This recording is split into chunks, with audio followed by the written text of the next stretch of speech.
Hoy vamos a empezar con las clases de render.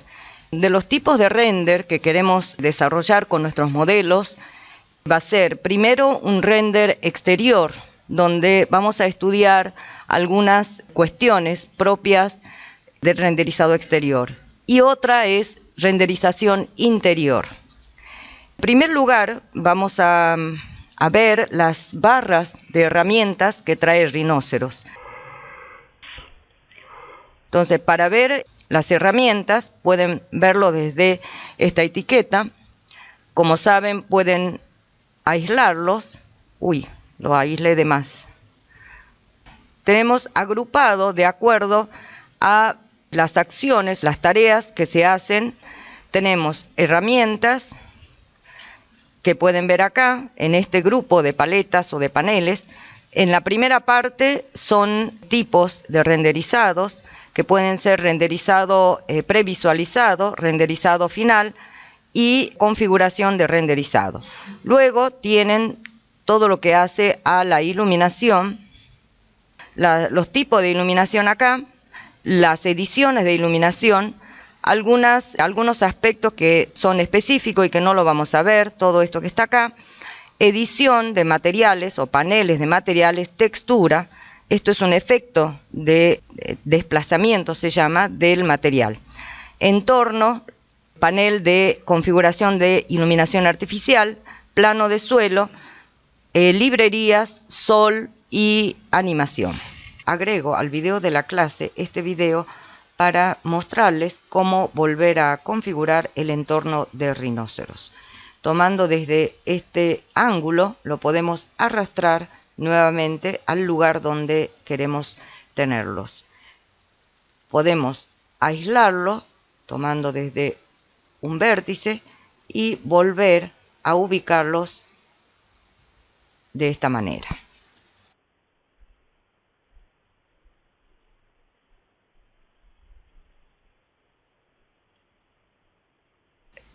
La explicación que les voy a dar va a ser bastante elemental, de modo que ustedes tienen que acceder al aula y ver los videos de apoyo para esta primera clase de 1 al 5. Eso les pido que lo vean antes de hacer el instructivo del renderizado exterior. Lo nuevo que tiene el renderizador actual de Rhinoceros es este panel que está acá. En el Rhinoceros 5 estos paneles sí están, pero están configuración o propiedades de documento. Entonces, lo primero que hay que hacer es poner activo el renderizador actual, en este caso ya está activo. Tenemos la vista actual, esto se va a ir configurando en la medida que trabajemos, la resolución con la que vamos a trabajar en cuanto a dimensiones en resolución, acá lo puse activo a una resolución de vista. Si lo agrandamos a esta ventana, esta va a ser el tamaño que vamos a obtener del renderizado. Estos, en cuanto a tamaño en resoluciones, esto también para configurar en el momento que se necesite, las pulgadas por píxeles, y vamos a trabajar en un comienzo con calidad borrador. Esta calidad es la calidad con la que va a salir al final el renderizado y está en relación con la resolución. Para un trabajo de prueba, con la calidad borrador es suficiente. Lo que en la clase o lo que en render denominamos aspectos de renderización o elementos de renderización, en el caso de Rhinoceros, algunos de ellos está acá en el panel de renderización, como por ejemplo el fondo. El fondo puede ser en color, gradiente, todas estas opciones. También podemos agregar imágenes, que ya vamos a ver cómo lo hacemos. Iluminación, la iluminación de sol y la iluminación cenital, que vean ustedes que acá viene tildado, por defecto está tildado. Ya vamos a ver en qué ocasión es conveniente trabajar con la luz cenital y en qué ocasión no. Las luces artificiales y la luz ambiental. La luz ambiental, en el caso de tener activo la luz cenital, tiene mucha relación en cuanto a la salida de esa imagen, que también vamos a ver en un rato. Bueno, esta parte lo dejamos ahí. Todo esto son parámetros que no lo vamos a utilizar. Vamos a ver lo primero que debemos hacer. Una vez que ustedes han creado el modelo, como ustedes ven acá, es un modelo muy sencillo, tienen que, ya se les explicó varias veces, estructurar o renombrar las capas del modelo. Para renombrar las capas del modelo, para el renderizado vamos a tener en cuenta el tipo de material. Generalmente, cuando ustedes modelan, las capas tienen el nombre de partes o elementos o componentes constructivos. Algunas lo podemos conservar, pero lo que nos interesa para los fines de renderizado es que tengan una capa por material. O sea, cada material tiene su capa. En este caso, el sólido, por ejemplo, para este modelo, es toda esta banda roja, transparente, los vidrios que están acá, marcos en los vidrios, la base y logo, porque acá es una superficie. Y para cada caso vamos a aplicar un material diferente. Pensando en eso, entonces, está la estructura o la reestructuración de las capas. En cuanto a la distribución general de las capas, lo que creo que es conveniente para mejor organización es tener una capa principal con stand y sus subcapas, bloques de todos los bloques de objeto que se insertan, y a su vez dentro de esos bloques van a ver que hay subbloques. Ustedes ya han trabajado con algunos bloques y observan que dentro de los bloques traen a su vez subbloques. Muchos tienen, miren, como varios subcapas, perdón. Bien, entonces conviene, en principio, separar como una capa diferente bloques. Luego, también podemos agregar un plano de fondo. Esto para el renderizado, o no.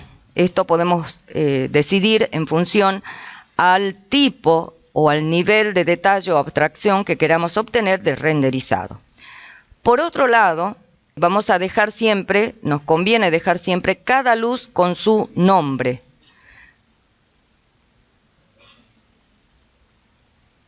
No sé si lo ven acá.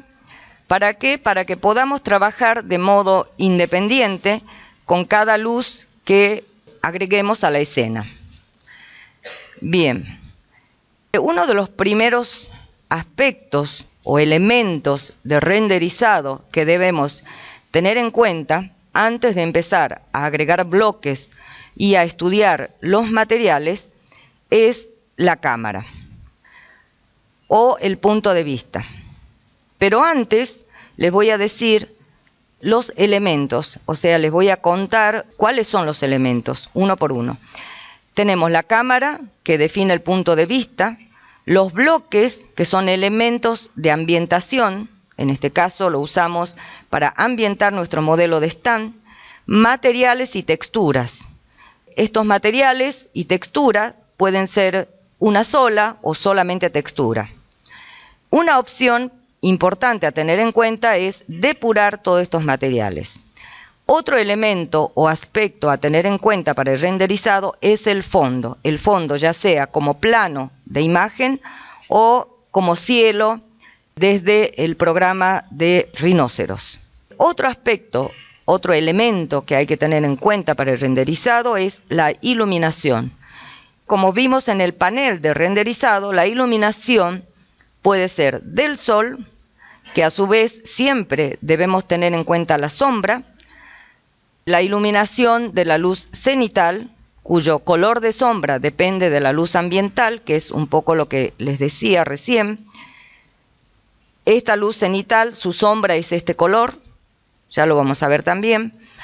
La iluminación artificial, que son estos iconos, bueno, en algún lado está acá. Todo este panel que está acá de tipos de iluminación, Para esto también les recomiendo que vean los videos de apoyo que están subidos en el aula.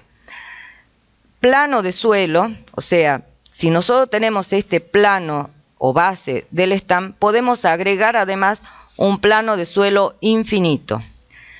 Eso por ahí queremos controlar la extensión de nuestro piso con respecto al fondo. Eso lo podemos hacer a través del plano de suelo. El panel de plano de suelo es esta. Y también, no sé si está acá.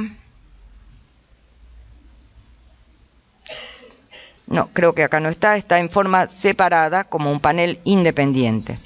El panel del entorno es esto. Y este es el panel de materiales, panel del sol, panel de la iluminación. Bien, y siguiendo entonces con los elementos o aspectos que hace a renderizado, una vez que agregamos todos estos elementos, recién empezamos a pensar en la renderización. Y en esa renderización, configuración, lo que quieran que les llame de la renderización, en Rhinoceros 6 tenemos un procesador que, si ustedes ven, acá hay varios procesadores de renderizado. Algunas son como el ático, que son renderizadores para visualizar en la ventana del visor, trazado de rayos, que esto es un renderizador, creo que Cycle, que hay que configurar los rebotes de luz y demás. Para renderizar tendríamos, hablando en general, dos modos diferentes de renderizar. Por un lado, tenemos los renderizadores que se llaman de iluminación indirecta. ¿Cuáles son esas? Por ejemplo, el programa ViewRay, el trazador de rayos que está acá, y también algo parecido es el que hace acá la luz cenital. Este proceso de renderización de iluminación indirecta lo que hace es calcular los rebotes de luz en la superficie. Y esos rebotes de luz nosotros lo podemos configurar. Generalmente ya viene preconfigurada, pero por ahí podemos reconfigurar. Y como para darles alguna pauta, para modelos exteriores los rebotes de luz es suficiente con 3 rebotes. Va, viene y vuelve. En el caso de la iluminación directa, lo que hace es que la fuente de luz que nosotros agregamos en la escena rebote solo una vez. ¿Por qué le explico esto? A la hora de renderizar un modelo complejo, y esto es una de las grandes ventajas que tiene Rhinoceros, nosotros tenemos la opción de elegir con qué procesador vamos a renderizar. Si un modelo es sencillo, con pocos bytes, por ejemplo esta tiene 5 megabytes nada más, podemos utilizar el renderizador de la luz cenital junto con un sombreado que podemos elegir, cuyo color podemos elegir acá en la luz ambiental. Si el modelo, como el que tienen que hacer en el renderizado interior, empieza a tener una cantidad superior de 30 a 40 y no más de megabytes, les recomiendo que desactivemos la luz cenital. Y el modo de proceder, eso lo vamos a explicar en la clase que viene. Entonces, por ahora nosotros dejamos estos valores por defecto.